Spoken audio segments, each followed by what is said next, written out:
ప్రస్తుతం బీఆర్ఎస్ పాలిటిక్స్లో మాత్రం హాట్ టాపిక్గా మారింది. రాష్ట్రంలో అధికారం పోయిన తర్వాత దాదాపుగా 10 మంది ఎమ్మెల్యేలు కూడా ఇటు కాంగ్రెస్ పార్టీలో మార్పులు చేర్పులు కావడం, తర్వాత అసెంబ్లీ సెషన్లో కూడా అధికార పార్టీ వైపు విమర్శలు కూడా గుప్పించడం అనేది కూడా జరిగింది. ఇప్పుడు రేవంత్ రెడ్డి ప్రస్తుతం అమెరికా టూర్లో ఉన్నారు. సో అమెరికాలో పెట్టుబడులే లక్ష్యంగా కూడా అక్కడ పెట్టుబడిదారులను ఆకర్షించడం అనేది కూడా జరుగుతుంది. సో బీఆర్ఎస్ నేతలు కూడా ఫారెన్ ట్రిప్ వేయడం అనేది కూడా జరిగింది. సో ఇటు అంటే బీఆర్ఎస్ నేతలు ఎవరెవరు ఫారెన్ ట్రిప్ వేశారు, ఎందుకు వేశారు, దాంట్లో రాజకీయ కోణాలు ఏమైనా ఉన్నాయా అనేది ఒకసారి చూసుకున్నట్టయితే బీఆర్ఎస్ నేతలు ఫారిన్ పాలిటిక్స్ విదేశీ యాత్రకు గులాబీ పార్టీ ప్లాన్. రాజకీయ స్ట్రాటజీలో భాగంగానే పార్టీ ఎమ్మెల్యేలు ఎమ్మెల్సీలు మాజీల టూర్. ఇప్పటికే అందరికీ ఇన్విటేషన్లు. చైనా, రష్యా, యూకే దేశాలతో పయనం. అందరూ ఒకేసారి వెళ్లకుండా టీంల వారీగా కారు ఫ్యూచర్ ప్లాన్పై డిస్కషన్. ఓ జాతీయ పార్టీతో కలిసి పనిచేసే అంశంపైన చర్చించే ఛాయిస్. సమాచారం లీక్ కాకుండా జాగ్రత్తలు. ఈ నెల 11 నుంచే టికెట్లు బుకింగ్. ఇందుకు మాజీ మంత్రి ఆర్థిక సహాయకారం. అంతా గులాబీ బాస్ డైరెక్షన్లోనే. బీఆర్ఎస్ పార్టీ ఫారెన్ టూర్కు సిద్ధమైంది. వారం పాటు విదేశాల్లో పర్యటించాలని పార్టీ నేతలు ప్లాన్ చేసుకున్నారు. ఇందులో సంబంధించి ఇప్పటికే గులాబీ పార్టీకి చెందిన ఎమ్మెల్యేలు ఎమ్మెల్సీలు మాజీలకు ఆహ్వానం అందినట్టు టాక్. వచ్చే వారం నుంచి వీరంతా టీంల వారిగా పయనం కానున్నట్లు తెలిసింది. ఈ టూర్ వెనుకున్న ప్లాన్ ఏంటి? అధికారంలో ఉన్నప్పుడు లేని యాత్రలు ఇప్పుడు ఎందుకు చేస్తున్నారు? ఇది మామూలు టూరేనా, లేక రోజు రోజుకు బలహీనపడుతున్న పార్టీని కాపాడుకునే వ్యూహాల అనేది కూడా ఆలోచించాల్సిన విషయం. ఎందుకంటే మామూలుగా ఉన్నట్టు ఇప్పుడు అధికారంలో ఉన్నప్పుడు టూర్లు వేసిండ్రంటే దాని పెట్టుబడి విషయమో లేకపోతే రాజకీయ పరంగా ఇంకేదైనా అవసరం ఉంటుంది అనేది కూడా చెప్పుకోవచ్చు. బట్ ఇప్పుడు ఓడిపోయిన తర్వాత కూడా ఏ విధంగా టూర్లు వేస్తున్నారంటే దాని వెనుక గల కారణాలు ఏంటనే విషయాలు కూడా ఆలోచిస్తున్నట్టు కూడా తెలుస్తుంది. సో అదే నిజమైతే ఇక్కడే మీటింగ్ పెట్టుకోవచ్చు కదా, దానికోసం ఫారిన్ టూర్ ఎందుకు అనే చర్చ కూడా రాజకీయాల్లో నడుస్తుంది. ఒకవేళ పార్టీ బలహీన పడుతుంది, పార్టీని స్ట్రాంగ్ చేయాలనుకుంటే డెఫినెట్గా ఇక్కడ నుంచే పార్టీని నడిపించచ్చు. మరి ఫారిన్ టూర్లు ఎందుకు అనే విషయంలో కూడా ఆలోచిస్తున్నారు. సో ప్రస్తుతం విదేశీ పర్యటనలో ఉన్న సీఎం రేవంత్ రెడ్డి హైదరాబాద్ వచ్చాక ఆయన ఆధ్వర్యంలో కొందరు బీఆర్ఎస్ ఎమ్మెల్యేలు కాంగ్రెస్ గూటికి చేరేందుకు సిద్ధంగా ఉన్నట్లు ప్రచారం జరుగుతున్నది. ఈ విషయం తెలుసుకున్న గులాబీ పాస్ వలసలను నివారించడంతో పాటు పార్టీ నిలదొక్కునే తీసుకోవాల్సిన చర్యలపై ఫోకస్ పెట్టినట్లు టాక్. అందుకే ప్రస్తుతం పార్టీలో ఉన్న ఎమ్మెల్యేలు ఎమ్మెల్సీలు మాజీలతో ఫారిన్ ట్రిప్కు ప్లాన్ చేసినట్టు ప్రచారం జరుగుతున్నది. పార్టీ భవిష్యత్తు కోసం తీసుకునే నిర్ణయాలు అక్కడ వారికి వివరించడంతో పాటు జాతీయ పార్టీతో కలిసి పనిచేసే అంశాన్ని సైతం వెల్లడించే అవకాశం ఉన్నట్లు తెలిసింది. ట్రిప్ మధ్యలో కేటీఆర్ జాయిన్ అయ్యే అవకాశాలు కూడా కనిపిస్తున్నాయి. ఈ యాత్ర డిజైన్ మొత్తం గులాబీ బాస్ డైరెక్షన్లోనే జరుగుతున్నట్టు సమాచారం. ఫారిన్ ట్రిప్లో ఎమ్మెల్యేలు లీడర్లకు ఏం హితబోధ చేయాలనే అంశాలు సైతం ఆయననే అక్కడ ఫైనల్ చేస్తున్నారని తెలుస్తుంది.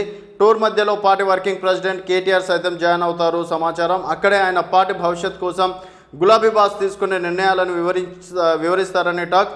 అలాగే ఎమ్మెల్యేల వలసల నివారణ కోసం అమలు చేసే వ్యూహాన్ని సైతం వెల్లడించే ఛాయిస్ ఉన్నట్లు తెలిసింది. 10 రోజులు, ఈ నెల 11 నుంచి దాదాపు 10 రోజుల పాటు గులాబీ ఎమ్మెల్యేలు ఎమ్మెల్సీలు సీనియర్ లీడర్లు ఫారిన్ టూర్కు వెళ్లేందుకు సిద్ధమైనట్టు తెలిసింది. అందరూ ఒకేసారి వెళ్లకుండా 5 లేదా 6 మందితో ఒక్కో టీంను ఏర్పాటు చేశారు. ఒక్కో టీం తర్వాత మరో టీం అక్కడ బయలుదేరుతుంది. ముందుగా చైనా, అక్కడ నుంచి రష్యా, చివరికి యూకేకి రీచ్ అయ్యేలా షెడ్యూల్ సిద్ధం చేసినట్టు కూడా సమాచారం. అలాగే పార్టీ లీడర్లతో అక్కడే సమావేశాలు నిర్వహిస్తే మీటింగ్లో చర్చించే అంశాలు బయటికి లీక్ అవుతాయని భయం గులాబీ లీడర్లను వెంటాడుతుంది.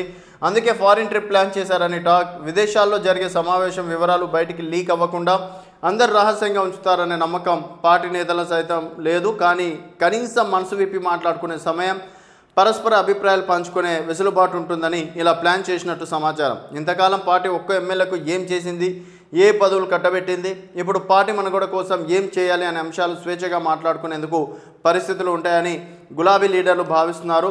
అందరూ హాజరవ్వడం డౌటే. ఎందుకంటే బీఆర్ఎస్ నుంచి 10 మంది ఎమ్మెల్యేలు 6 ఎమ్మెల్సీలు ఇప్పటికే కాంగ్రెస్ గూటికి చేరారు. త్వరలో మరికొంతమంది హస్తంపాట్లో చేరుతారని ప్రచారం జరుగుతుంది.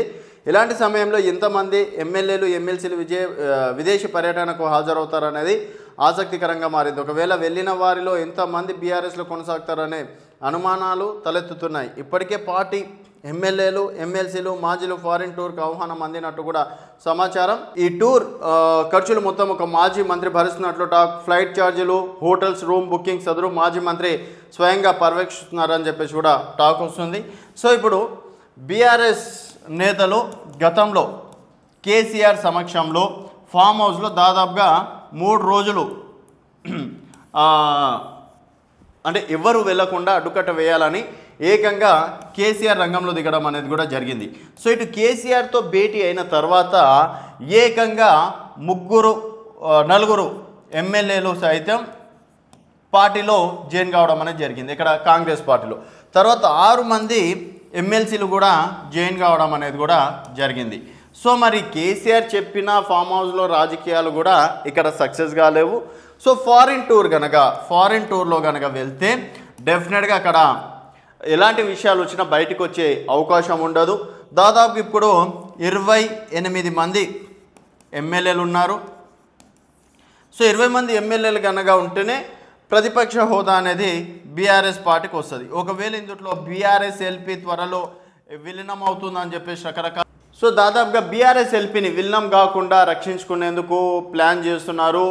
ఎందుకంటే దాదాపుగా 2001 నుంచి టీఆర్ఎస్కి ఎదురులేని పార్టీగా నిలిచింది. 2001లో పార్టీ స్థాపించినప్పటికీ 2004లో కాంగ్రెస్ పార్టీతో టైఅప్ అయ్యి తెలంగాణ వాదాన్ని గట్టిగా వినిపించింది. 2009లో మహాకూటమి టీడీపీ, సిపిఐ, సిపిఎం అలాగే టీఆర్ఎస్ పార్టీ నలుగురు కలిసి ఇక్కడ పోటీ చేశారు. తర్వాత 2014లో ఏకంగా కేసీఆర్ సీఎం కావడం అనేది జరిగింది. సో ఒక్కొక్క మెట్టు ఎక్కారు తప్పించి ఎక్కడ కూడా డౌన్ కాలేదు.